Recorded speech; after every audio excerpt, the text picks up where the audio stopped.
June 15th, 2013 was my last day of high school. As you might imagine, I was excited and nervous at the same time. Excited because school was finally over and I couldn't wait to go to university. Nervous because I was not completely sure that college was a doable plan. And I was right to be nervous. When Bashar al-Assad forces retreated from the city, we dared to dream about living in peace. But soon, his barrel bombs and warplanes made us realize that there's no safety anymore. Later on, ISIS took over the city. And, of course, they started enforcing their rules. They closed schools, they destroyed churches, they blew up everything they claimed it was forbidden. For us girls, we were forced to wear niqabs, cover our faces. And we were not allowed to leave the house without a male relative. Everybody spoke against them, got killed. Once, I got a gun pointed at my head because an ISIS soldier claimed that I was not properly covered. Left with any other alternative, my family and I escaped to Kobani. But just like Raqqa, Kobani was also left to the devastation of ISIS. Our house was a pile of rubble. People close to me got killed. And at that moment, my dreams were smashed. But instead, I chose to fight even harder to achieve them. And in November 2015, I decided to leave Syria and come to Europe. Before leaving, I met the Norwegian journalist, Anders Hammer. And after discussing, documenting my journey, he gave me a GoPro, and he taught me the basics of filming.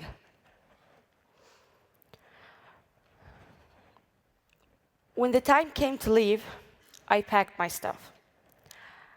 I took 2 pair of pants, 2 pullovers, my passport, pictures of my mother, my high school diploma, and, of course, my Game of Thrones DVDs. I was terrified because so many people got shot trying to cross the borders. It took me 4 attempts to cross this narrow no man's land between Turkey and Syria. But when I arrived there, I thought that the worst was finally over. In Turkey, I met with my friend Ayman. In Syria, he had to drop out of university after he was detained by the regime, as he was one of the activists in the revolution. In March 2016, we managed to find a spot on a rubber boat. As many refugees, we would have to cross the Mediterranean to get to Greece. I was petrified. I can't swim. I've always been afraid of water. And I prayed that the smuggler would not call us back. But he ended up calling us back.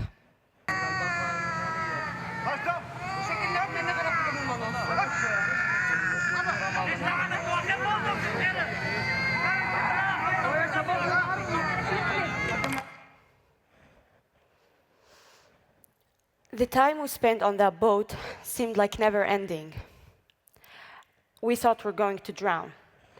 And at the same time, I was thinking, why?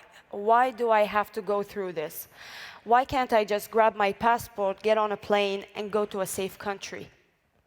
Why is it my fault that there's a war in my country now? I felt weak. I felt stateless. I felt as a true victim of this world's cruelty, nothing more. Fortunately, a boat was passing by and rescued us. When we first arrived to the Greek island of Lesbos, again, I thought that the worst was over. We were finally in the cradle of the Western democracy. And to be honest, the help and the kindness of many volunteers made me feel optimistic. After spending a few days in a refugee camp, we would have to go to the Macedonian borders. There, we were stuck for 2.5 months together with other 12,000 refugees. I was shocked by how people were treated, shocked by the system that was clearly broken. Our asylum applications were supposed to be initiated by a Skype call, but these calls were never picked up and nothing ever happened.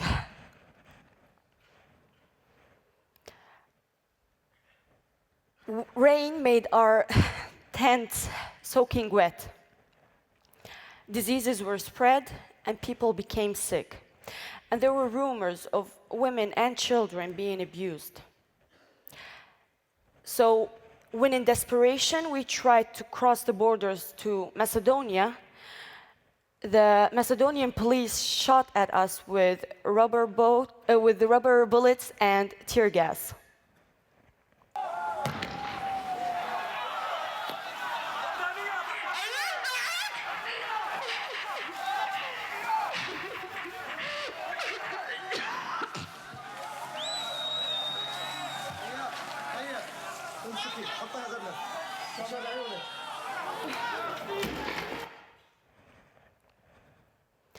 After this, we had to find another way. Ayman and I had to find another way. So with the help of a big loan, a smuggler, and a fake passport, we got smuggled to Austria. There, we applied for asylum, and now I have been granted to stay for 3 years there. I'm studying German, and I hope to start university soon. During the whole escape, I stayed in touch with Hammer. And also, I kept on documenting. Because the media was talking about it like as if it's not happening anymore, as if thousands of refugees aren't still stuck in Greece, Macedonia, Serbia, all the way to Austria. And because I felt that I had the right to tell my own story. I had the right to give a human face to the cause. Our documentary was published last August by The Guardian. And in the first week, it was viewed over 8 million times. We did not expect that. But now that I have the time to step back, I think I get why the story resonated that much. You see, all over Europe, you hear governments complaining about the integration of refugees.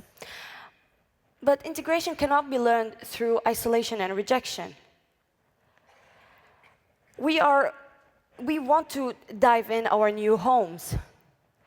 But I still have hope, because governments have failed us, but people haven't. Today, I'm 22 years old. And I spent the last 1.5 years of my life escaping my own country. 1.5 years during which I had no idea whether I'm going to live or not. Believe me when I say I have no regrets, because it made me who I am. It also made me appreciate the smallest things in life, like not waking up to the sound of bombing, or freezing in a wet tent, but in a comfortable bed instead. It also made me appreciate present moments. Present moments we are now sharing now in Paris. Think about it. You have the luxury to not consider time as a dangerous concept that might kill you, but as an opportunity to thrive. So make it count. Thank you. Thank you.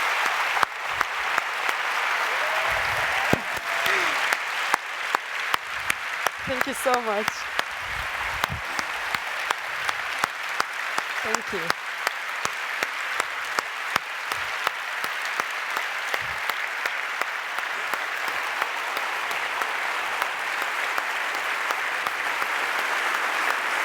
Thank you.